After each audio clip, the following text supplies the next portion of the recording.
Have you ever promised yourself just one video, just 5 minutes, just one quick check, and then broken your own promise again and again and again? Most people blame weak willpower, but ancient sages noticed something strange. By the time you're trying to use willpower, you're already late, because the real battle begins much earlier, in a place most people never learn to see. And once you understand that hidden step, discipline starts to feel very different. This is one of the core insights behind vipassana. Vipassana is one of India's oldest meditation techniques. It was practiced by ancient seekers, rediscovered by Gautama Buddha, and later brought back to India through the teachings of S.N. Goenka. Its purpose was never simply relaxation. Its purpose was understanding the mind.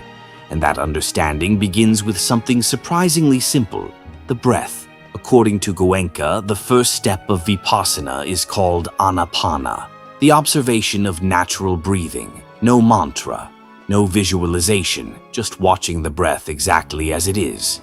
At first, it sounds almost too simple, but the breath reveals more than most people realize. Think about the last time you felt anxious. Your breathing probably became shorter, faster, more shallow. Or think about a moment when you were angry.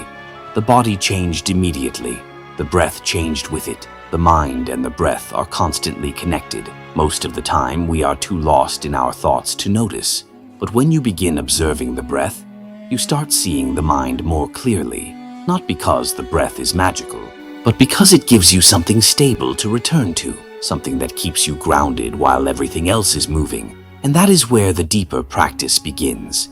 Imagine you're working on something important. For a few minutes, you're focused.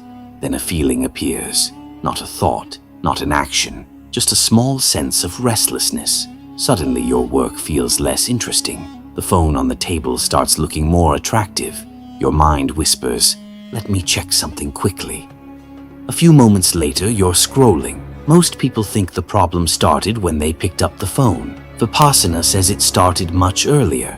It started with that tiny feeling of discomfort, that subtle urge to escape the present moment.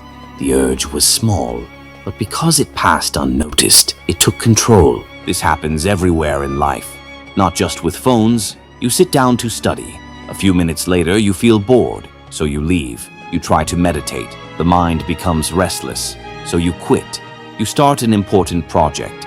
It becomes difficult, so you look for something easier. The action changes, but the pattern stays the same. A feeling appears. The mind reacts, and before you realize it, the decision has already been made. Vipassana interrupts that process, not by suppressing cravings, not by forcing discipline, but by helping you see what is happening in real time. The restlessness, the impatience, the urge to escape, the craving for stimulation. For the first time, you begin watching these experiences instead of immediately following them. And something surprising happens. You discover that cravings behave like waves. They rise. They feel urgent. They convince you they must be obeyed. But if you stay present, they begin to weaken. Then they pass. The urge that felt so powerful a minute ago is suddenly gone. And that's an important realization, because it means you don't have to obey every impulse that appears. You simply never learn to sit with it long enough to see it disappear.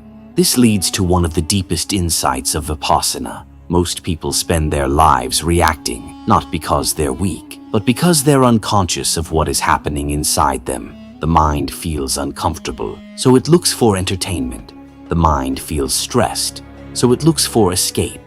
The mind feels bored, so it searches for stimulation. Everything happens automatically. Vipassana brings awareness into that automatic process. And in that moment, a small gap begins to appear. A gap between what you feel and what you choose to do next. That gap may seem tiny, but it changes everything. Because inside that gap, you discover freedom. The freedom to pause, the freedom to choose, the freedom to stop being pulled around by every craving that enters the mind. S.N. Goenka often reminded students that wisdom comes through practice, not discussion. And perhaps that's the real lesson. Most people try to remove distractions. Vipassana helps you understand why distractions have power over you in the first place. Because freedom is not avoiding temptation. Freedom is remaining aware while temptation is present. And that journey doesn't begin with a perfect morning routine, or stronger motivation, or more willpower. It begins with something much smaller. One breath, one moment of awareness, one craving seen clearly before it becomes an action. And from that moment, everything starts to change.